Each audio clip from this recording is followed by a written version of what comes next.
I'm going to make this really clear. Okay, I'm going to make this really, really clear for everybody. Okay, I know there's a lot of talk about Justin Fields and Eagles moving up to go get a quarterback or picking a quarterback at 6. I'm telling you right now, guys, I'm just going to say it right now. If the Eagles pick a quarterback with that number 6 overall pick, yeah, it's not going to go well. I'm going to go out of my mind. I probably will break a million things, and I will go out of my mind totally. Guys, at the end of the day, with Howie Roseman, okay, this is Howie Roseman's last year on his contract, okay, his last year on his contract, and it's like a win-win for the Eagles. Not that I want to lose, but if things don't go well this year, which we're not going to be contenders, which we're not going to win the division this year, but you know what?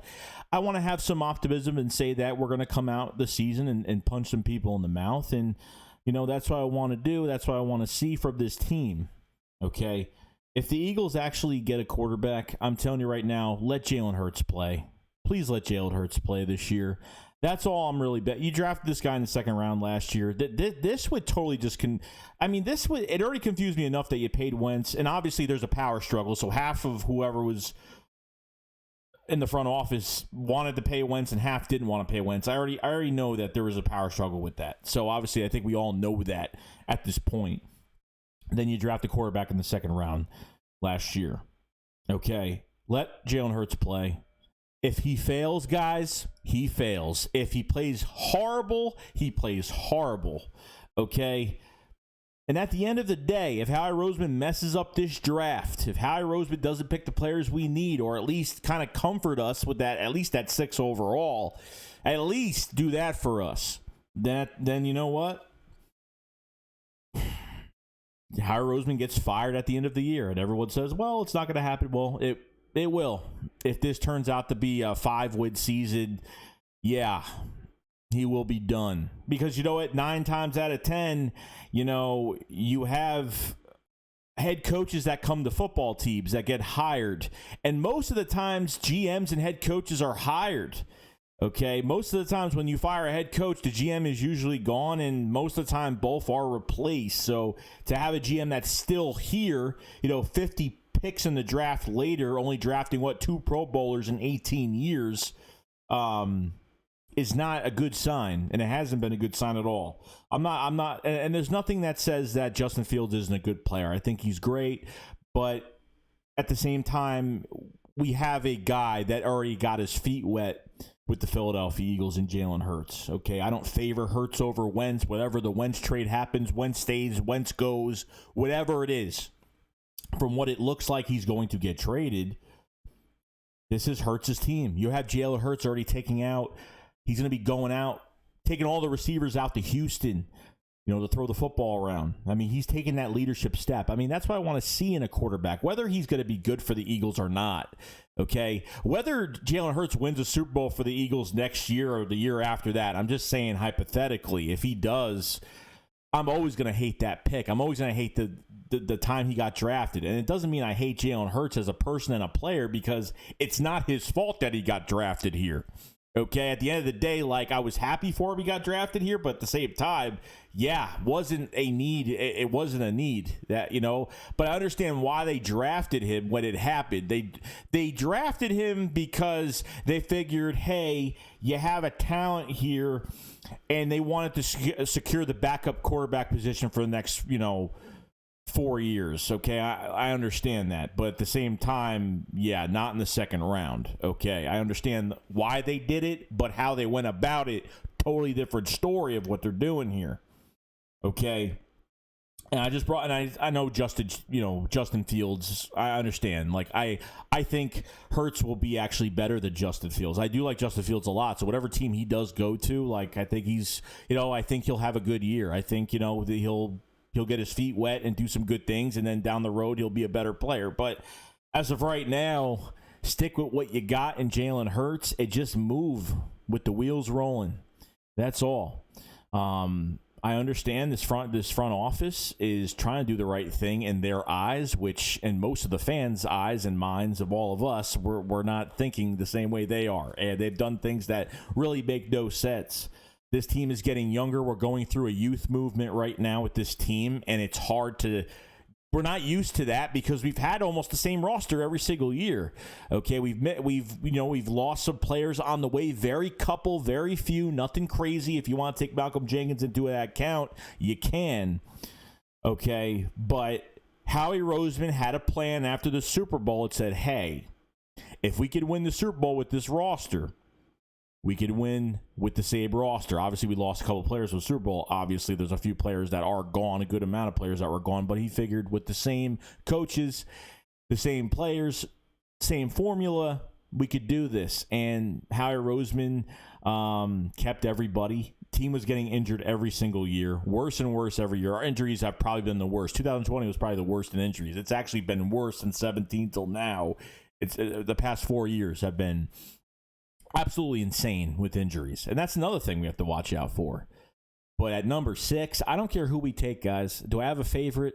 Not really. But at the same time, I want to get somebody here that's the right pick. I want the right pick here, Logically, you'd go defense, but, best player available. Are the Eagles really going to go after another receiver this year? I have no idea. I really don't. There's a lot of different things that could happen here. Micah Parsons at linebacker, Patrick Surtain, I'd definitely trade back for him, and you got, and in the second round, you can go get wide receivers if you want. You got Waddle, that'll probably move to the second or be a late first, or, there's a lot of different guys you could get.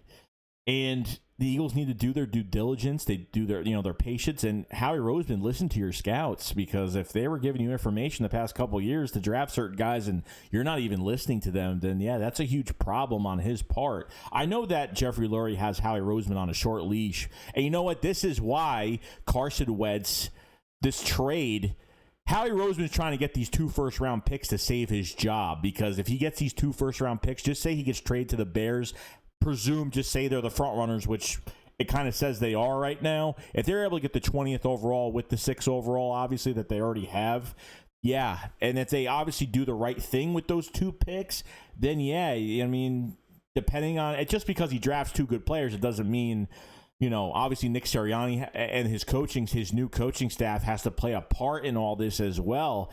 But, if they end up getting another first-round pick, then Howie Roseman, yeah, this is to save his job, because I think the number 6 overall pick doesn't mean anything. Whether you go defense or offense, this team is no contenders. Don't even think that, okay? Don't even think that. Okay, getting a guy on defense, getting a guy on offense, it's not going to matter this year. Like 2021 is going to be a joke for the Philadelphia Eagles on this youth movement rebuilding stage, retooling stage, whatever you want to call it. Obviously you have a lot of young players have got their feet wet, which is a really good thing. You got guys like Quez Watkins and John Hightower, and Travis Fulgham with 1 more year left on his contract and what he did last year. Doug Pearson making a bunch of excuses for him and why he's benched. Doug Pearson making excuses for why Jordan Mailata was benched for Jason Peters. I mean, it just makes no sense. And Doug has always talked about, it's not about one guy, but apparently it has been, because you've been pretty much had this veteran favoritism over everybody. Jim Schwartz, same thing. Nathan Gary, messed up plays every single week, cost us games every single week, cost us big plays every single week. And what happened? Defended him every single week. Okay? So, yeah, just because a guy's 30 or a guy is, getting old, it doesn't mean he's off this team. This team needs veterans, but we have positions right now that are not productive. We have positions right now that need an upgrade. Eagles need to get this upgrade. And look, guys, you have Colts free agents that are going to be lined up to sign with the Philadelphia Eagles as well. You never know. You have Anthony Walker, Malik Hooker, Anthony Walker at linebacker, Malik Hooker. You could have Xavier Rhodes if you wanted, if you just want to sign him to a 1-year deal and just put him in there. I mean, there's a bunch of things. I understand it's not, Xavier Rhodes is like 31 right now, but it's examples of what we could do. It's different decisions of what we could do. Okay, I'm not looking for this free agent frenzy like all these other Eagles fans will be looking for this free agent frenzy. We got $90-something million in cap space to spend. No, it's not the case. The Eagles are going to be maybe just a little bit of money, and that's it. To sign some, cheap, 2-year deals, some prove it did. There's going to be some guys coming off injury that come here and probably want to, elevate their career again with a new team, a new background. Is this the perfect team to come to elevate your career? Probably not, but hey, I want this team to get better. I'm keeping up my have my optimism with this team. Okay. And, Howie Roseman. It's just, it's funny. Even when Jeffrey Lurie had his little press conference, to induct, the inductory press conference for Nick Sirianni, like that live chat said, "Fire Howie, fire Howie." I mean, it was so funny. And obviously, I think he's on a short leash, but this has got to get done right, guys. It doesn't mean that we're going to be perfect this year. It's like we can't be, unfortunately, we went backwards. We've been going backwards since 17. And now we're trying to get that one step ahead and going in the right direction. Okay, whether we're contenders this year or not contenders. Me personally, I think we're a couple years.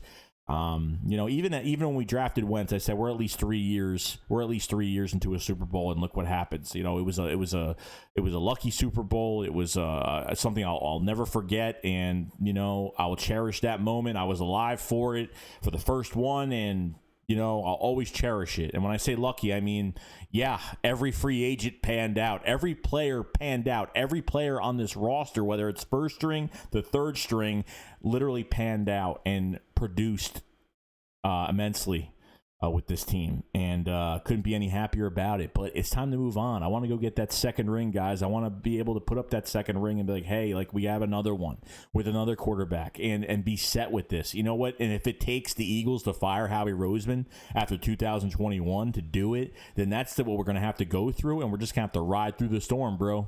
We're going to have to ride through the whole entire storm if that's what it takes. Okay?